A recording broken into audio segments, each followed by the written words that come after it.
배운 게 도둑질이란 말이 있습니다. 지금까지 해온 것 말고는 할 줄 아는 게 없다는 의미를 담아 자신이 하는 일에 대한 겸손함과 일관성을 표현하는 말이죠. 그런데 지금까지 해온 것이 진짜 도둑질만 한 경우라면 어떨까요? 지난해 여름 먹튀 논란에 휩싸였던 대형 헬스장 업체를 영상으로 다룬 적이 있었습니다. 상호명이 사이비 종교 교주의 이름과 유사하기도 해 먼저 논란이 있기도 했죠. 여러 TV 뉴스들에서도 보도됐던 만큼 피해 규모가 큰 사건이었습니다. 이 사건으로 고액의 금액을 돌려받지 못한 회원들과 임금이 체불된 직원 등 금전적으로 피해를 본 수많은 사람들이 있었는데요. 대표자는 재력을 과시하는 듯 슈퍼카들과 고급 펜트하우스를 자신의 SNS에 노출하며 성공한 사업가로서의 이미지를 쌓았습니다. 하지만 2023년 6월 그는 부도가 운영이 불가능해졌다는 일방적인 폐업 통보를 회원들에게 문자 메시지로 전송했습니다.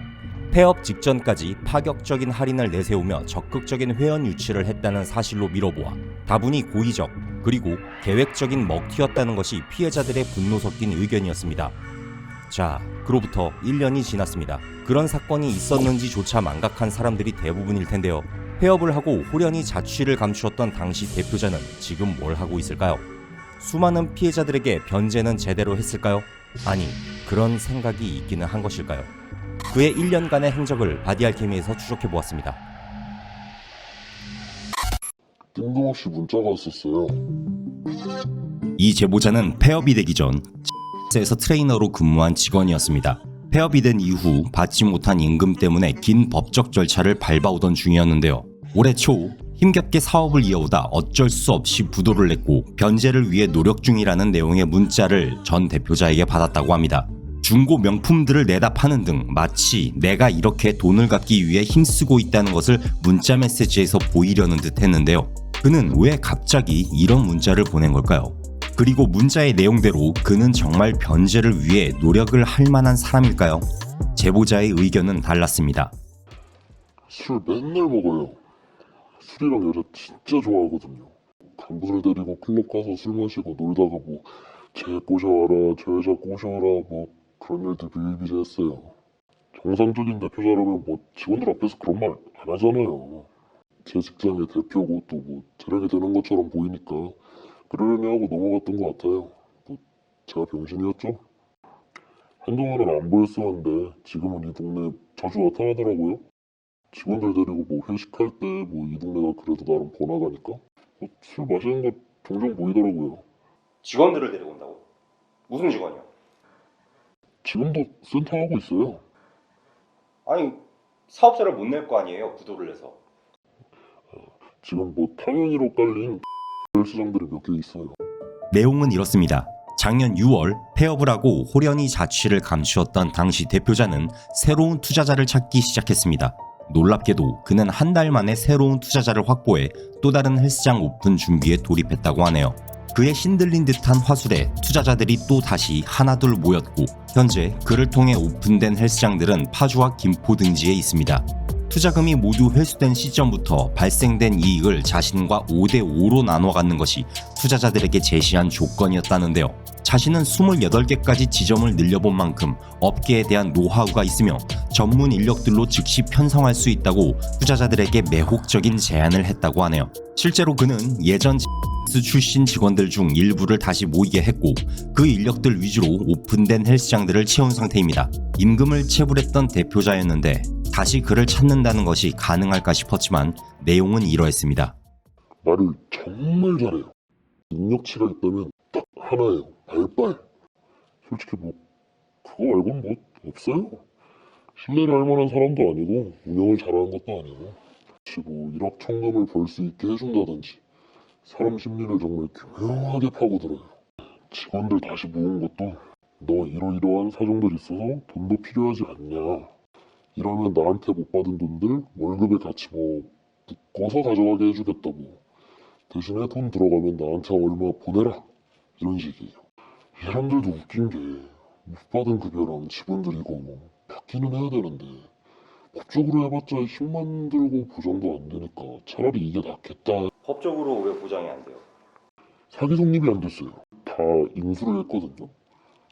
그런데 인수하고 보니 부채 폭탄을 맞은 거예요. 많게는 뭐 1억 가까이 되는 데도 있더라고요. 나온 것들 확인하고 이게 뭐냐고 물어보니까 그 뭐 자기도 몰랐대요. 이게 말이 되냐고요.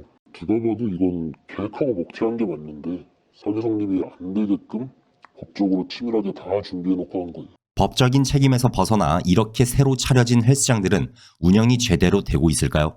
그에게 투자한 사람들의 공통점이라면 헬스장 업계의 생리에 대해 지식이 전무하다는 것이었습니다. 그리고 내부 인력들이 모두 그의 사람들 위주로 채워졌다면 매출과 수익은 제대로 관리가 되고 있을지 합리적 의심을 해볼 수밖에 없는 상황입니다. 오픈 매출이 7천이 나왔다고 전에 들었어요. 첫 달 매출이 7천이 지킬 수가 없거든요. 센터해본 사람들이나 예전 오래 해본 사람들이라면 다 알 수밖에 없는데 2억 가까이 나오는 곳인데 뭔가 이상한 거예요. 계약서나 관리조합이 유리하게 했을 가능성이 커요. 나만 믿으면 된다, 뭐 믿고 맡기셔라 이런 식으로 말했을 텐데 그거를 진짜 고지고대로 믿었다면 정말 고양이한테 생선을 맡긴 거죠. 키워놓은 사람으로 어떻게 빼돌릴지는 뭐 제가 알 방법이 없지만 그 사람을 아는 사람들이라면 같은 말을 하지 않을까 생각합니다.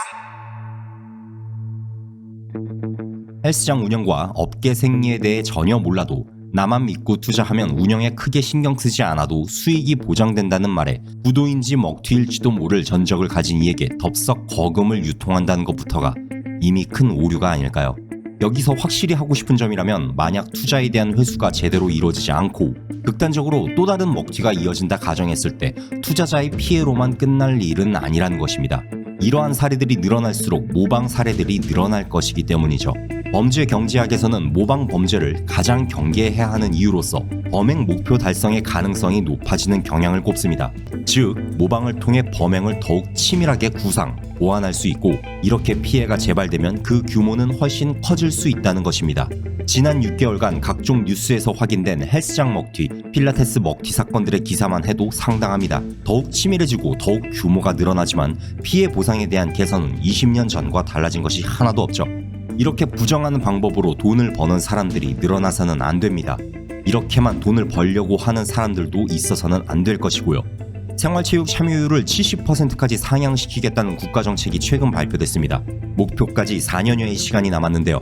노력한 만큼 성취를 체험할 수 있고 그것을 통해 삶의 동기부여를 삼을 수 있는 것이 생활체육의 역할이라 할 수 있겠죠. 그럼에도 사기친 사람들이 법망을 피해가며 계속 사기로 부를 쌓아가고 열심히 사는 것에 자괴감을 느끼게 하는 이런 일은 반드시 이 업계에서부터 뿌리가 뽑혀야 할 것입니다. 아니 뭐 맥라렌에 롤스로이스 뭐 이렇게 슈퍼카 몇 대 있고 펜트하우스에 살고 있고 뭐 이런 게 뉴스에 나왔었잖아요. 자세히 소개가 안 된 내용이 있어요. 사업이 흥할 때의 모습이 아니었어요. 임금에 점점 문제가 생기고 지출도 제대로 못할 때의 일이었어요. 그게. 그럴 때 오히려 더 사치를 부리는 모습을 보였던 거예요. 아니 상식적인 사람이라면 정상적인 사람이라면 그렇게 못하죠.